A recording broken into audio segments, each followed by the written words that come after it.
अस्सलाम वालेकुम रहमतुल्लाहि व बरकातुहू। दो रिक्वेस्ट करनी है, एक अवाम के साथ, अवामन नास सब के साथ, और एक हमारे जो मुहाफ़िज़ इदारे हैं उनसे।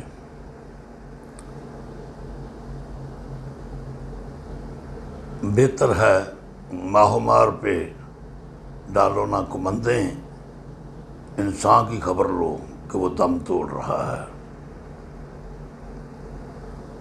हालात से आप भी वाकिफ़ हैं, बल्कि इन हालात से आप भी गुज़र रहे हैं, हम भी गुज़र रहे हैं। मेरी प्रेडिक्शन तो नहीं है, लेकिन मैं आपको ये वार्निंग ज़रूर दूंगा। हालात जो कह रहे हैं पुकार पुकार के, जो कुरान करीम कह रहे हैं पुकार पुकार के, जो हजूर नबी करीम सल्लल्लाहु अलैहि वसल्लम के फरमान हैं, जो अल्लाह करीम के फरमान हैं कि अगर कोई कौम इज्तमाई तौर पर नाफरमानियों की मुर्तकब होती है तो फिर उसका लिहाज नहीं करता अल्लाह करीम। थोड़े से दो चार बंदे जो हैं, जैसे हमारे यहाँ आते हैं बुरी, तो ऐसा गलत काम हो जाए तो माफ़ी मांग लेना, कोई ऐसा मसला नहीं है, वो माफ़ करने वाला है। लेकिन उसी का फरमान है जो माफ़ करने वाला है कि अगर कोई कौम इज्तमाई तौर पर नाफरमानियों हुक्म-अदूलियों की मुर्तकब हो जाए और अल्लाह के कानून तोड़ डाले और अल्लाह के सामने सीना तान कर खड़ी हो जाए, तो फिर वो कौम कभी नहीं बची, वो नेस्तो नाबूद हो जाती है और उसका निशान तक भी बाकी नहीं रहता। और ये जो हम जिन हालात से गुज़र रहे हैं, ये हमें बार बार पुकार के कह रहे हैं कि हमारे साथ ऐसा ही होने वाला है और बहुत जल्द होने वाला है। पता नहीं, हमें कोई परवाह नहीं है इसकी। अब आप ये सुन रहे होंगे तो आपको क्या परवाह है इसकी, इसको बंद करके दूसरा कुछ लगा लेना, क्योंकि आपको तो कोई परवाह नहीं है। हमें डर है। आपके छोटे छोटे बच्चे हैं ना, जब आपके बच्चे आपके सामने ज़मीन में गहराइयों में गिर जाएंगे तो फिर आपसे पूछेंगे हम क्या होता है, अल्लाह करीम पूछेगा। आपको कोई खौफ नहीं रहा, आपको अल्लाह करीम का ज़रा बराबर भी खौफ नहीं है। आप दलाते फिर रहे हैं और हुक्म-अदूलियों पे हुक्म-अदूलियाँ कर रहे हैं। ऐसे करना नहीं चाहिए। हमें तो ऐसा सबक नहीं दिया नबी करीम सल्लल्लाहु अलैहि वसल्लम ने, ना आपकी आल ने। उन्होंने तो सब कुछ कुर्बान करके हमें एक रास्ता दिखाया है जिस पे हमने हाल चला दिए।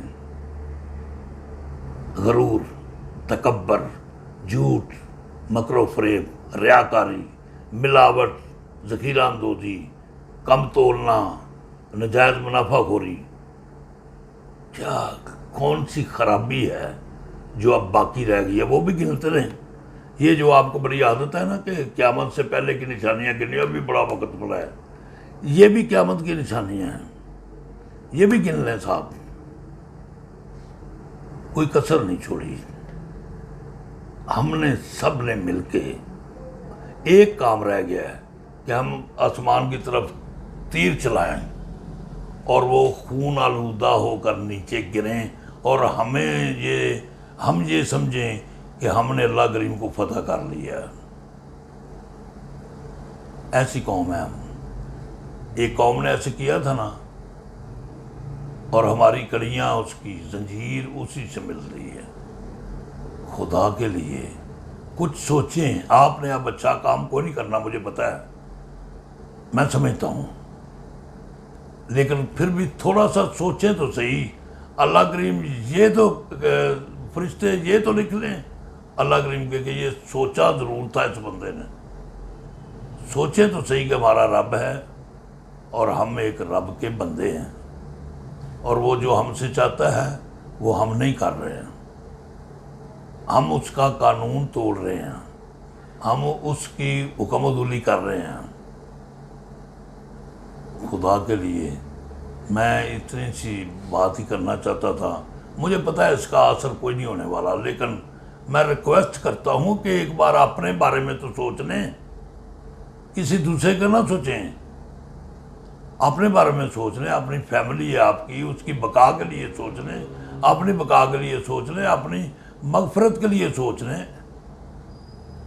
आप तो ऐसे ही हो गए हैं जैसे एक बेलगाम घोड़ा सरपट भागता है बिजका हुआ। ऐसे तो ना करें, ऐसे ना करें। और मैं आस्थानों पे जो बैठे हैं इस वक्त पीराने उज़ाम, मुशाइख उज़ाम, उलमाए कराम, उनसे गुजारिश करता हूँ कि ये वक्त है, बाहर निकलें, लोगों को समझाएं, उन्हें समझाएं। अब कोई भी बंदा किसी को नहीं समझा रहा, किसी बुराई के बारे में कोई बात ही नहीं करना चाहता। बस एक पॉलिटिकल चक्कर है, एक महंगाई का चक्कर है, एक मजहबी इख्तलाफात हैं वो जो उस पर बहस मुबासे का चक्कर है। आप खुद सोचें ज़रा, मैं आपसे रिक्वेस्ट करता हूँ। वस्सलाम।